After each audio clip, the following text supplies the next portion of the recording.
The grey belt loophole destroying UK towns. They're turning green fields into grey concrete, and it's all thanks to a controversial loophole. A massive shift in UK planning policy is redrawing the map of the countryside. It's being sold as a plan to build on ugly, disused land, but the reality is that productive green farmland is being reclassified and targeted for development. This is causing upheaval in towns and villages across the country, pitting the desperate need for housing against the will of local communities. Adlington in Cheshire has become a front line in this new planning battle. A proposal for a new town of up to 20,000 homes threatens to swallow the village entirely, developing around 1,000 hectares of greenbelt and agricultural land. Residents fear the development will erase Adlington's identity by merging it into the vast Greater Manchester sprawl. They warn that local infrastructure like roads, schools, and GP services are already at a breaking point. For them, this is a fight to preserve their community, valuable farmland that includes high-quality grazing land, and the livelihoods of tenant farmers who face losing everything. So, what exactly is this policy? The answer lies in a December 2024 update to the National Planning Policy Framework, which introduced the Grey Belt concept. This was promoted as a way to build on previously developed greenbelt land, like old car parks or derelict sites. But the definition was broadened to include any land that doesn't strongly contribute to the greenbelt's purpose. This vague wording is the loophole.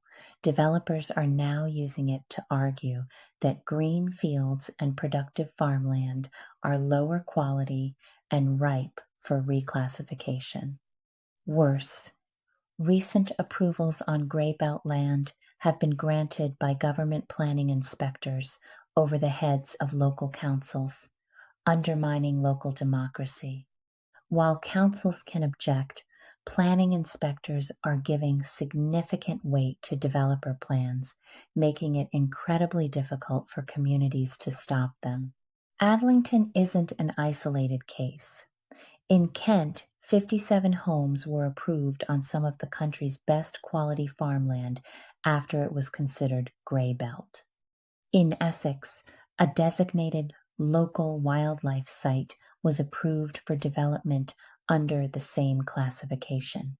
Across the country, developers are targeting similar plots of farmland on the edges of villages. Research reveals that of the homes approved on grey belt sites by planning inspectors, 88% will be built on previously undeveloped countryside, not the derelict sites that were promised. The government and developers argue this is a pragmatic solution to the housing crisis, but the reality on the ground looks very different from the promises made. The policy was sold as a brownfield first approach, but it is being used to fast-track development on green fields. For communities, the promise of affordable housing feels like a poor trade for the loss of valuable farmland and democratic control over their town's future. The fear is that the reality is simply opportunistic, car-dependent urban sprawl. Back in Adlington, both the local town council and Cheshire East Council have formally objected to the new town proposal, but the final decision rests with the Secretary of State, not the local authorities. Their struggle represents the central, unresolved conflict at the heart of this new policy. What's happening in your town? Is valuable farmland being reclassified for development? Are you personally affected by any of the developments we've mentioned? If so, what have been your experiences with this? Let us know in the comments so we can bring more eyes and ears to this. The Grey Belt was created to solve a genuine crisis, but it's proving to be deeply divisive. Is this a policy deception Or are we bulldozing the heart of our communities for a promise that was never meant to be kept? For more investigations into the policies reshaping Britain, make sure you subscribe